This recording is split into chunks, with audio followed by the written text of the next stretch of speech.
Olá! Hoje nós damos início à nossa leitura de Êxodo. Nós pretendemos ler esse livro todo e entender qual é a mensagem de Deus para nós aí, capítulo a capítulo. Mas hoje, ao invés de começarmos lendo o primeiro capítulo, nós vamos conversar um pouco sobre esse livro, pensar em como ele se estrutura, pensar na mensagem do livro e pretendemos entender o que nos aguarda nessa leitura, o que encontraremos na leitura deste livro. Eu tenho comigo aqui hoje o pastor Lucas. O pastor Lucas tem sido um amigo de caminhada aqui em Porto Feliz. Ele tem me auxiliado aqui na igreja, também é professor do colégio aqui da nossa igreja. E eu convidei ele para nós batermos esse papo aqui sobre o livro de Êxodo. Tudo bem, pastor? Tudo bem, graças a Deus.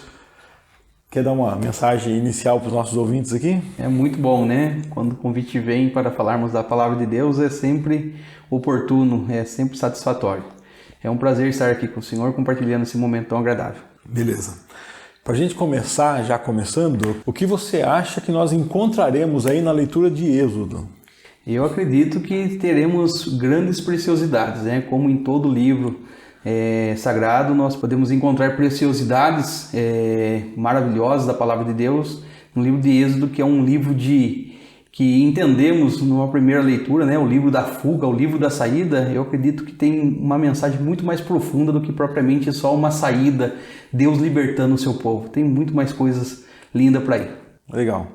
Se você fosse destacar assim, um assunto e falar, olha, eu acho que esse é o carro-chefe, o livro parece falar disso, que assunto você destacaria? Eu acho que nós deveríamos fazer uma releitura, pastor, aprofundando um pouco mais da leitura, que não é só de entendermos que Deus está libertando o povo, mas eu começaria já a enxergar numa análise um pouco mais profunda de que Deus está agora começando a construir o seu povo. Durante o Gênesis, a leitura que o Senhor fez conosco nesse último mês, né, nesses últimos tempos aí, podemos perceber Deus selecionando, escolhendo uma família para que a partir desta família ele então formasse o seu povo. E o livro do Êxodo vai justamente nos mostrar isso. Ele agora começando a formar esse povo. E nós vemos a morte de José e parece que o último integrante ali daqueles grandes patriarcas parece que esgota esse enredo familiar. E agora Êxodo vai abrir um novo cenário, Deus já formando o seu povo que já está num ambiente que ele havia prometido que ele tiraria esse povo de lá e levaria para uma terra prometida. E Deus levaria não só a família, mas levaria o seu povo. E agora nós vemos já esse povo sendo construído, sendo formado já nos primeiros capítulos de Êxodo. Sim. Quando você fala Deus havia prometido, eu no estudo de Gênesis por várias vezes aqui fiz referência rápida assim a Gênesis capítulo 15, onde Deus lá atrás conversa com Abraão e fala, eu vou fazer isso, né? Mas eu acho que é bom a gente ler esse texto aqui só para trazer a memória, assim como Deus lá atrás já tinha prometido que o povo iria para o Egito, que o povo seria escravo e que depois o povo sairia de lá. Gênesis 15, versículo 12. Ao pôr do sol, caiu profundo sono sobre Abrão, e grande pavor e cerradas trevas o acometeram. Então lhe foi dito, sabe com certeza que a tua posteridade será peregrina em terra alheia, e será reduzida à escravidão, e será afligida por 400 anos. Mas também eu julgarei a gente a que tem de sujeitar-se, e depois sairão com grandes riquezas. E tu irás para os teus pais em paz. Serás sepultado em ditosa velhice. Na 4ª geração tornarão para aqui, porque não se encheu ainda a medida da iniquidade dos amorreus. E sucedeu que, posto o sol, houve densas trevas, e eis um fogareiro fumegante e uma tocha de fogo que passou entre aqueles pedaços. Naquele mesmo dia fez o Senhor aliança com Abraão, dizendo, a tua descendência dei esta terra, desde o rio do Egito até o grande rio Eufrates. Olha, do versículo 12 que nós lemos até o versículo 18, Deus faz uma promessa para Abraão. A promessa é: essa terra é de vocês. E nós vemos o povo saindo lá do Egito depois para a terra prometida. O que me chama muito a atenção é que em 2 versículos, no 13 e no 14, nós temos a certeza, olha, sabe com certeza, a sua posteridade será peregrina em terra alheia. Que terra alheia? Abraão não sabia. Será reduzida à escravidão. Será afligida por 400 anos. Então tudo isso vai acontecer, versículo 13. E o versículo 14, o que Deus fará? Eu julgarei a gente a que tem de sujeitar-se e depois sairão com grandes riquezas. Como é que essa história se realiza no livro de Êxodo? O senhor deve lembrar bem, pastor David, que o senhor encerra o capítulo 50 de Gênesis com a família de Jacó descendo para o Egito, né? As 72 almas que descem para o Egito da casa de Jacó. Jacó com os seus 12 filhos descendo para o Egito, né? Com as suas famílias, já os seus primeiros filhos ali. E ali José, que já era governador do Egito. Me faço lembrar agora do capítulo 50, versículo 20 de Gênesis, que José chama os seus irmãos e vai dar um discurso ali de encerramento, né? O fechar das cortinas, e ele vai falar: vós bem intentaste mal contra mim, mas Deus transformou todo este mal em bem. Plano do Senhor, a soberania de Deus, ela vai muito além daquilo que nós imaginamos, né? Deus já estava cumprindo na vida de José o que ele tinha prometido para Abraão ali no capítulo 15 que nós acabamos de ler. Então, olha só, para a gente pensar um pouco na entrada dessa história do Êxodo. A gente já sabe que o Êxodo é a saída do povo do Egito. Mas nós acabamos de estudar a história de José. Então, para fazer cumprir o que Deus prometeu aqui para Abraão, foi necessário que os irmãos de José vendessem ele. Muito necessário. Porque senão como é que ele ia para o Egito? Né? Como é que ele se tornaria governador do Egito? Foi necessário todo aquele caminho de sofrimento, de angústia, de desprezo. Imagine dormir pensando: os meus irmãos me venderam, meu pai acha que eu morri, ninguém vai me socorrer, não tem saída para mim, não tem futuro. Mas tudo isso era necessário para cumprir o que Deus tinha prometido para o bisavô dele. E ele, né, não tinha como saber que o sofrimento dele tinha a ver com aquela história. E aí, quando ele se torna governador do Egito e depois pela fome, os irmãos dele vão para lá, aí você começa a enxergar, fala: epa, será que a nação forte, poderosa, onde Deus vai guardar seu povo é o Egito? Sim, nós vimos que é o Egito. E aquele povo, nós vamos ver no começo de Êxodo, que aquele povo cresce, multiplica.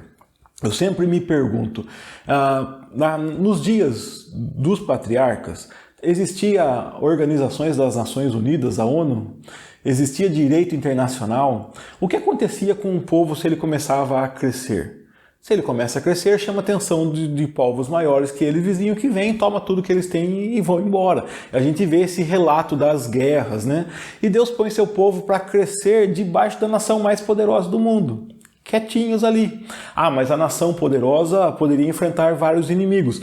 Deus põe esse povo como escravo. O escravo vai para a guerra? Não. O escravo não morre em batalha? Não. Então esse povo vai só crescer e multiplicar. Nós veremos isso no Êxodo. Deus está fazendo um povo. Então, da mesma forma que na vida de José, aquele sofrimento, ele foi necessário para que Deus cumprisse suas promessas, nós veremos então no livro do Êxodo como esse sofrimento da escravidão, como esse momento tão ruim na vida do povo, também é Deus cumprindo suas promessas. O Deus que continua cuidando do seu povo e na condução do seu povo passa por momentos que nós gostamos, mas por momentos que não queríamos passar também. Mas Deus está sempre cuidando do seu povo. E como o Êxodo tem muita coisa para a gente pensar, e nós pretendemos caminhar aí muito tempo, né? Gênesis foram 50 capítulos, né? Esse aqui tem um pouquinho menos, mas mesmo assim é uma longa caminhada, né? Vamos pensar um pouco sobre esse povo, né? Como é que esse povo, que é chamado de povo de Deus, mas inicialmente não pertence a Deus, como é que esse povo vai se tornar de fato povo de Deus? É curioso começarmos a pensar, pastor, que este povo ainda é só um povo, que tinha uma promessa dos seus patriarcas. Mas esse povo ainda não conhecia este Deus propriamente dito. Talvez eles ouviam falar dos deuses dos seus pais, mas Deus quer tornar esse povo dele. Então vai ser necessário que a partir desse momento, desse episódio, né, dos capítulos iniciais de Êxodo, começamos a perceber Deus se revelando ao seu povo, mostrando o seu poder para providenciar um caminho para esse povo. E então nós vamos perceber aí que Deus vai começar a manifestar o seu poder com ali as 10 pragas caindo sobre o Egito. Este povo agora vai começar a ser chamado de povo de Deus. Até então, no final do capítulo 50 ali de Gênesis, nós temos uma família escolhida por Deus. Agora nós vemos Deus escolhendo um povo.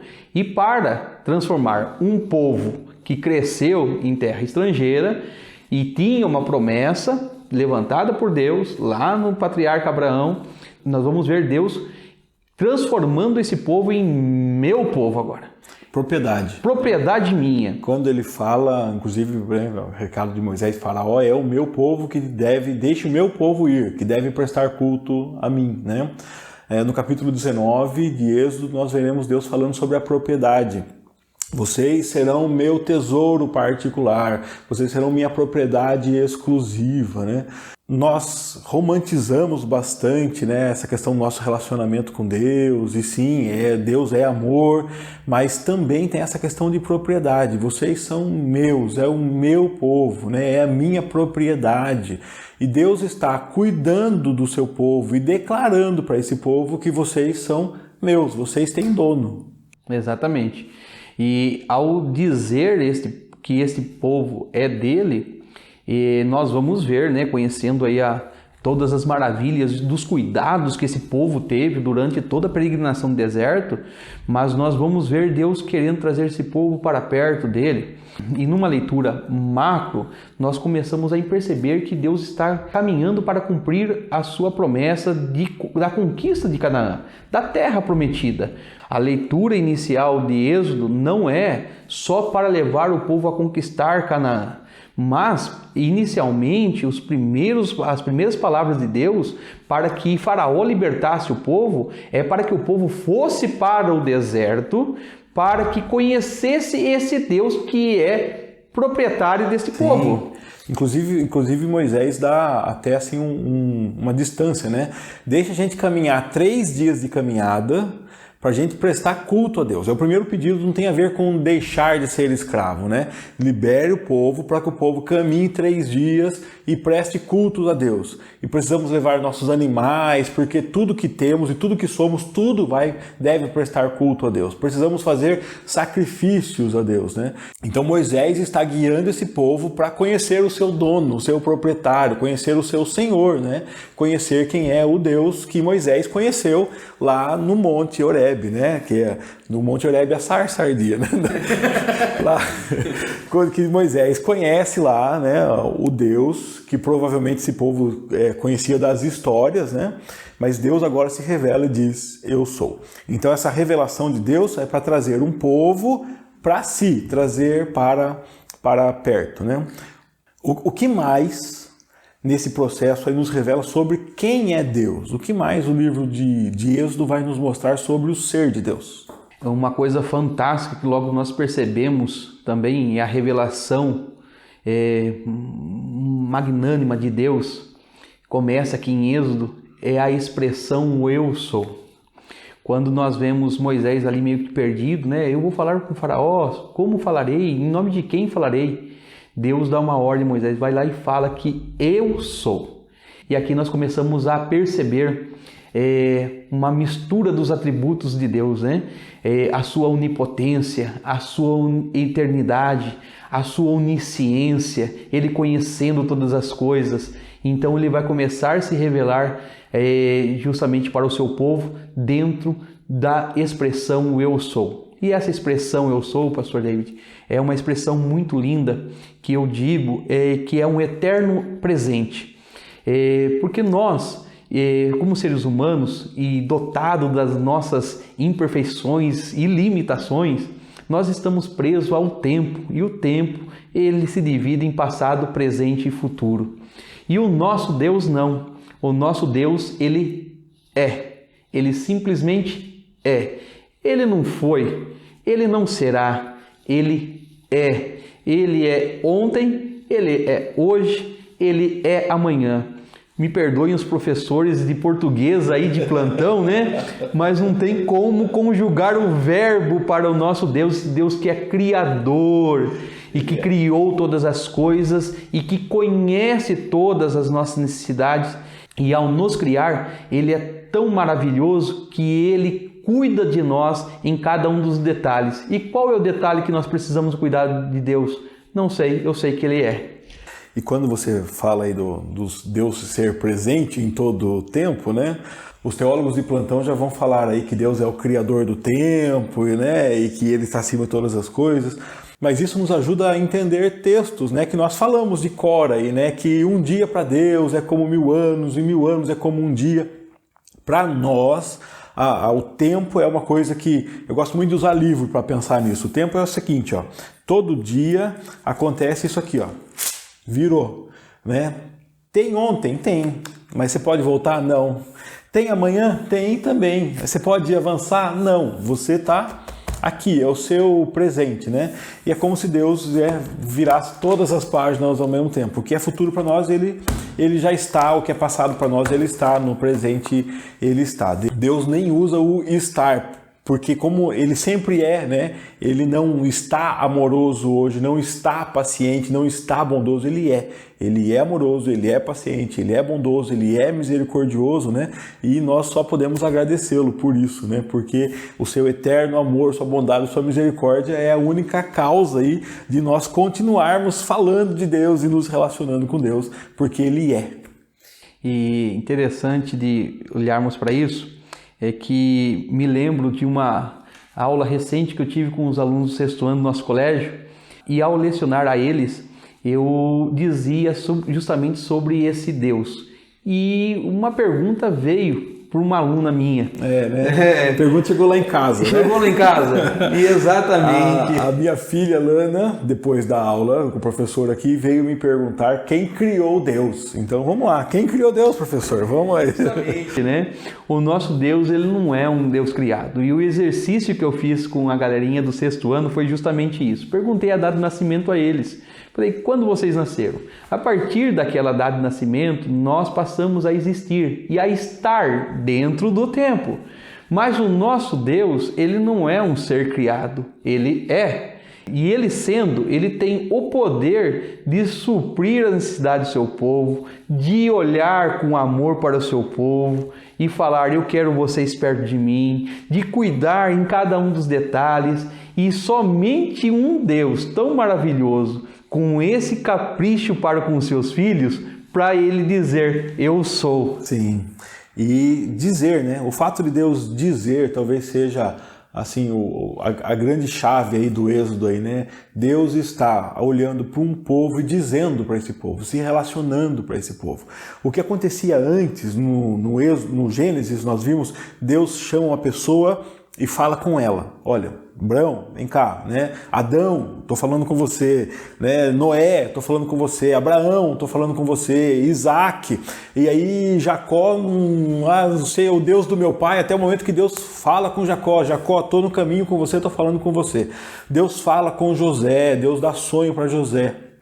No Êxodo agora nós temos Deus falando com Moisés, mas dizendo, diga para o meu povo. Ou seja, agora tem uma direção para o povo. Agora Deus está falando com o seu povo. Então, existe um povo? Deus está fazendo esse povo dele? Sim.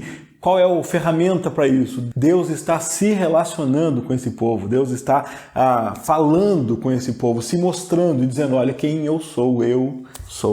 E pensando nessa revelação de Deus. Deus se revela, diz eu sou, né? Mas o que esse povo sabe sobre esse Deus? Talvez algumas histórias, né, dos antepassados dele. Como Deus demonstra para esse povo o seu poder? É muito lindo a leitura de Êxodo, que Deus começa se revelando e logo em seguida ele já começa a agir. E nós vamos perceber logo ali, o povo estando no Egito, para mostrar o seu poder a este povo, ele vai enviar as 10 pragas sobre o Egito, né? Então, todo o seu povo e aquele povo que fazia de escravo, o povo de Deus, vai conhecer agora o poder desse Deus também. E aí, vamos só voltar. Nós tínhamos falado de Gênesis 15 e Deus falou para Abraão: a sua posteridade vai ser, né, oprimida, vai ser escravo, vão ficar lá, vão ser oprimidos por 400 anos, e eu vou tirar a sua descendência de lá com mão forte e poderosa, né? É isso que nós vimos em Gênesis. E aí então Deus está demonstrando esse poder através das pragas. No versículo 14 que o senhor leu do capítulo 15 de Gênesis, diz isso, que eu vou subjugar esse povo. E aí vai vir essas 10 pragas, né? Deus manifestando ali o seu poder para que aquele povo conhecesse o Deus que estava tirando os seus escolhidos dali. E a sequência vem com o povo já começando a dar os seus primeiros passos com Deus e experimentando na prática o poder desse Deus que tinha se revelado a ele. Estou falando do Mar Vermelho e um caminho que Deus prepara, aquela grande manifestação do poder de Deus, mostrando a magnitude de Deus. Deus tinha enviado as 10 pragas, mostrando que ele era soberano nos céus, na terra, né, na atmosfera e tudo mais. E agora ele começa também a abrir o Mar Vermelho para que o seu povo pudesse passar. E quando o povo passa, nós já vamos ali perceber os cuidados de Deus mais uma vez através do seu poder. Deus enviando ali a água para o povo, enviando o maná, enviando também, né, as cordonizes para alimentar o seu povo. E me faz aqui até analisar que Deus cuida das necessidades do seu povo e até mesmo da vontade do seu povo, né? Que era um pedido que o povo estava pedindo: queremos carne, né? E Deus vai cuidar do seu povo. Sim. Até na sua vontade. Parece que Deus fica um pouco bravo ali, né? Porque o povo também está duvidando, né, do poder de Deus. Depois de ter visto tanto milagre, tanto poder, o ser humano é especialista em reclamar, né? Moisés, você trouxe para nós para cá porque não tinha sepultura lá no Egito, né? Mas Deus continua demonstrando o seu poder ao seu povo. Eu sei, né, que a sua herança fez você lembrar aí do Caminho do Deserto, do Voz da Verdade, aquela música, né? Mas olha, esse poder aí de fazer coluna de fogo à noite, né? Nuvem durante o dia, caminhar, providenciar água, providenciar maná, água no deserto, né? Maná, cordonizes, providenciar a libertação dos soldados do Egito, matar os soldados. Deus vai demonstrando esse poder fantástico, né? E o povo não tem como questionar, né, o poder de Deus, mas é um livro também que vai nos mostrar que o povo, mesmo vendo, sempre está duvidando, vê e duvida, vê e duvida. Eu já fiquei bastante bravo com o povo de Israel já, olhando essa história do Êxodo, né? Porque, rapaz, vocês não estão vendo o que Deus fez e vocês estão questionando. Pode falar. Não é à toa que os profetas chamam o povo de Israel de povo de dura serviço. Sim, mas eu não estou mais muito bravo com ele, isso já passou, sabe? Porque daí, quando eu olho para esse povo, aí na saída é assim, vê o poder de Deus e questiona. Aí você vai ver na época dos profetas, dos reis, continua a mesma coisa, o povo vê o poder de Deus e questiona. Aí você chega nos dias de Jesus, os discípulos veem o Deus encarnado ali, vem o poder, todo mundo, o povo vê e questiona, persegue Jesus, não acredita nele, né? Eu deixei de ficar bravo não é por causa dos discípulos, nem do período dos reis, é porque eu vejo isso até hoje em nós, né? Nós teríamos e temos, assim, inúmeras razões para confiar cegamente, plenamente, totalmente em Deus. Mas, infelizmente, a história do Êxodo lá é a nossa história até hoje. Nós, por que vivemos ansiosos? Por que vivemos preocupados? Por que temos medo? É porque não cremos em Deus, porque não acreditamos, né? Não entendemos o poder desse Deus, não acreditamos no poder dele, né?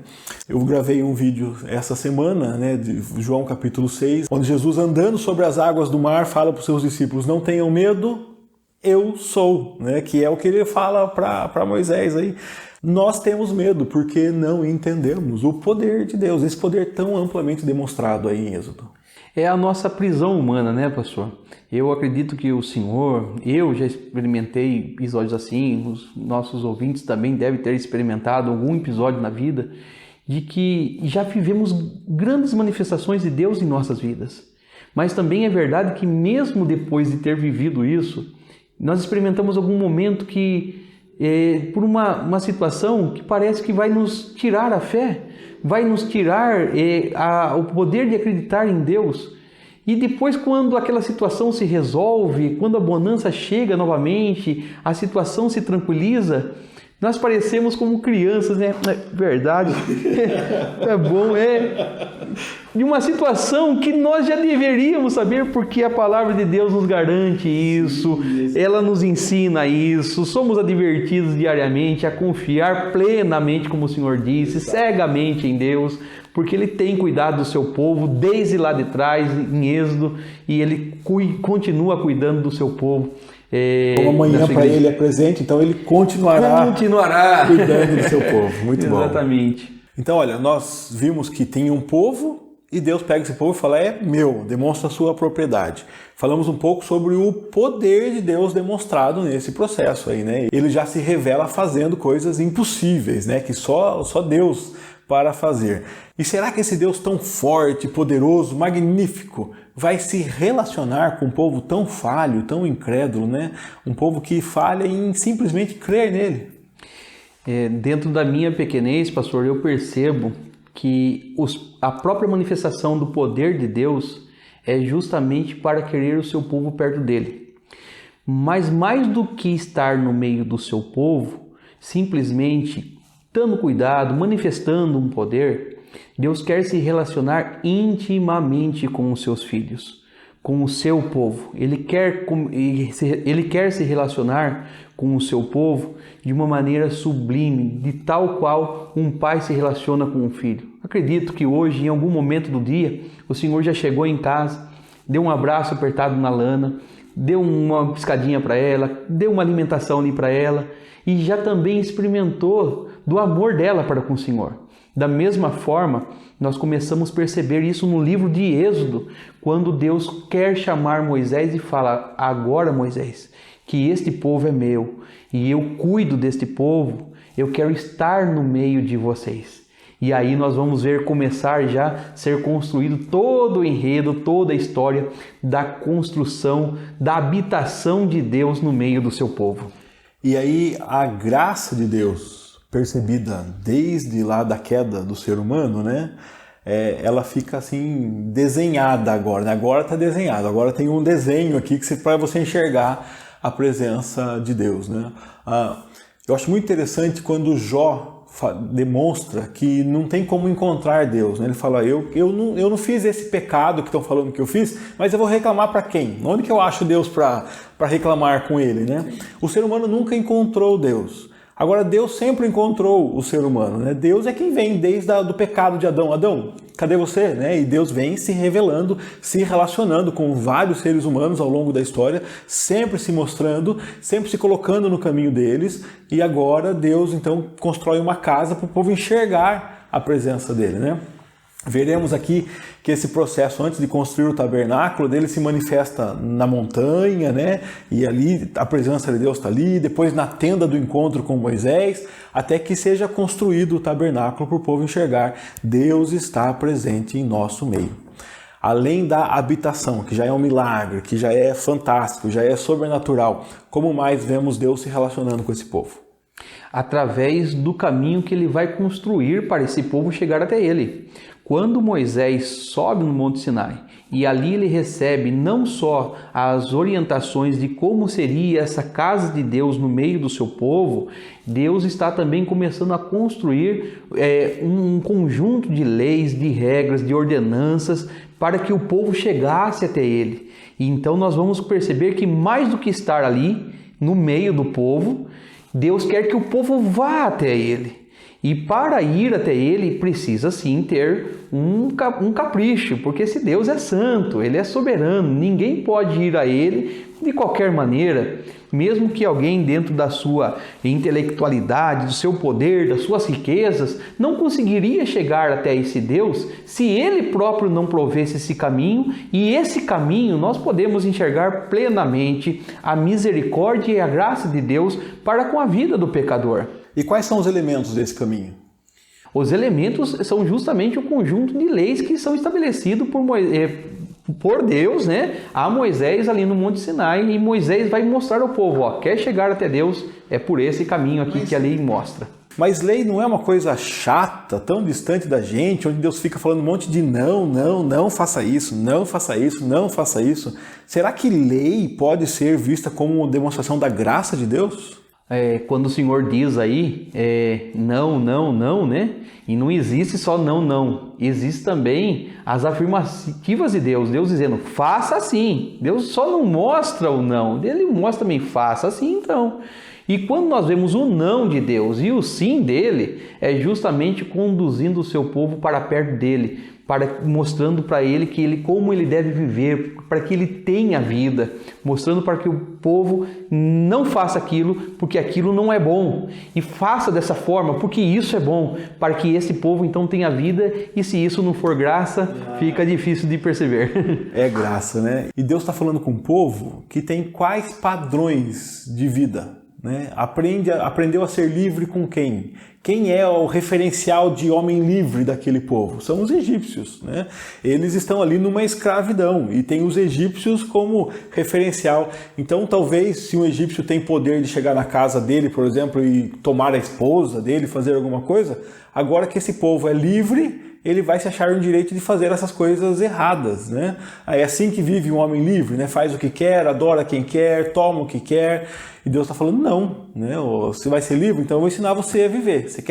Vai viver feliz, vai viver uma vida de verdade, então você não vai cobiçar a mulher do próximo, você não vai roubar, você não vai matar, você não vai adulterar. Esses nãos aí que nós vemos como palavra de Deus, eles vão ensinar o povo a viver, né? Então isso é sinal da graça de Deus mesmo. Deus construindo o seu povo, Deus formando e lapidando o seu povo, não com padrões e referências externas, mas com o próprio padrão que ele quer para ele. Vamos lá então, professor. Deus é um bom professor? Ele só dá instrução e fica lá no céu e sossega? Não mesmo. Ele quer descer, se relacionar com o seu povo. Por isso que nós vamos ver aí o tabernáculo sendo construído e Deus se manifestando no meio do seu povo. A presença dele vai ser real no meio do seu povo. Durante toda a caminhada, né? Você podia falar uma coisa para nós dessa caminhada com Deus? Sim, logo nós vamos lembrar aí, né, daquela grande coluna de fogo durante a noite, a nuvem durante o dia, acompanhando o povo durante a sua peregrinação. Deus está ali com ele, caminhando com o seu povo.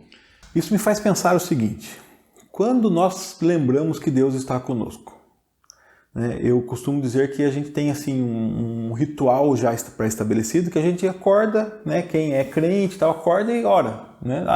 Obrigado, Senhor, pela noite, né? Tem até oração pronta já, né? Obrigado pela noite, né? Tudo em paz, tal, bom, né? Beleza, toca a vida, senta na mesa para almoçar. Se foi, né, educado com uma família que faz isso, obrigado, Senhor, né, pela comida. Mais uma vez. Provisão do Senhor, né? Vai dormir, né? Obrigado pelo dia de hoje, né? Já imaginou se você tiver uma lembrança assim 24 horas sobre você, que Deus está presente? 24 horas. Você está caminhando de dia, o sol está queimando do lado, mas em cima de você tem uma nuvem, que é Deus protegendo você do sol. Aí chega a noite, aí está aquele breu, mas em cima de você tem fogo, lembrando você que é Deus presente na sua vida. Rapaz, é demais um negócio desse, né? O cuidado dele não está preso ao tempo, pastor, como nós acabamos de dizer agora há pouco. O mesmo tempo que nós falamos que é dotado de passado, presente e futuro, é dotado de horas, minutos e segundos. E em cada um dos segundos que não prende Deus, ele está presente sobre a nossa vida. Que nós sabemos disso hoje. Mas quando nós falamos aí do desenho, né, parece que o tabernáculo desenha essa presença de Deus para o povo enxergar, né? esses elementos aí também desenham essa presença de Deus para o povo enxergar. Deus está presente, Ele está caminhando com o povo a todo tempo, né? O povo tem um visual, né? Se eu falar, Deus está ouvindo, se eu fizer, Deus está vendo, Ele está presente. Maravilhoso ver Deus se colocando no meio de um povo falho, imperfeito, pecador e transformando esse povo, né? Fazendo esse povo se tornar povo dele. Então, meu irmão, como nós vamos ainda ver, né, capítulo a capítulo, hoje é esse visual por cima, assim, né? Nós já lembramos aí de como Deus demonstra o seu poder, faz esse povo ser povo dele, né? E dele se põe na caminhada com o seu povo, né? Tem mais alguma coisa que você gostaria de destacar aí para nós do livro de Êxodo, para deixar a gente mais aguçado, assim, com vontade de ler o restante, de ler o livro todo, né? De ver o restante aqui dos nossos vídeos? Toda essa construção que nós fizemos até agora aqui, pastor, desde Deus chamando lá atrás, fazendo uma promessa para Abraão, selecionando uma família, transformando essa família num povo.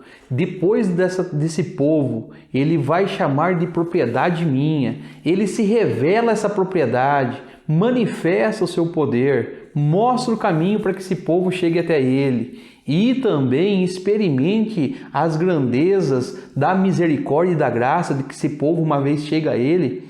Nós vamos perceber que é justamente lendo esse livro de Êxodo que nós vamos ver o povo chegando na promessa.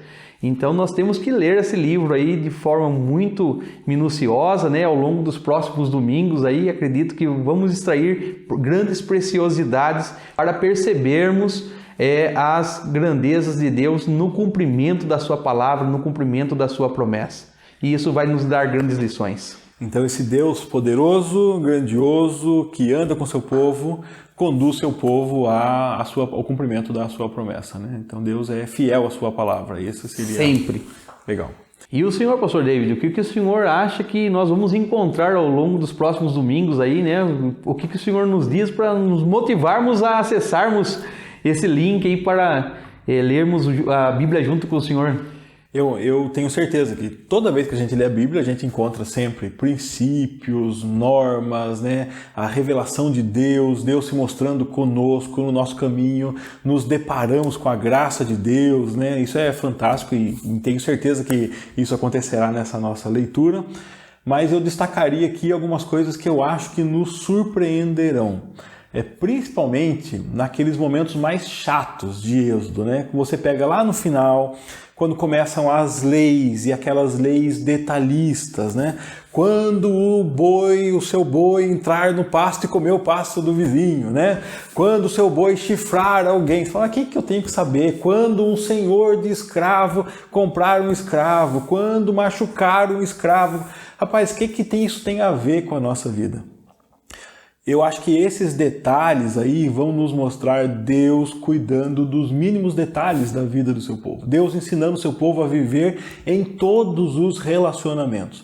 Isso nos fará pensarmos como vivemos, como nos relacionamos uns com os outros, com a propriedade um do outro, com o direito um do outro, como temos compaixão um pelo outro, como enxergamos, né, uns aos outros. É o livro do olho por olho, sim, mas é o livro de valorizar o olho do outro, de valorizar o dente do outro, né, de você enxergar que você não deve fazer o que você não quer que façam para você, né. Até de fake news vai falar pra gente, né, de você não dar o falso testemunho contra o outro, né.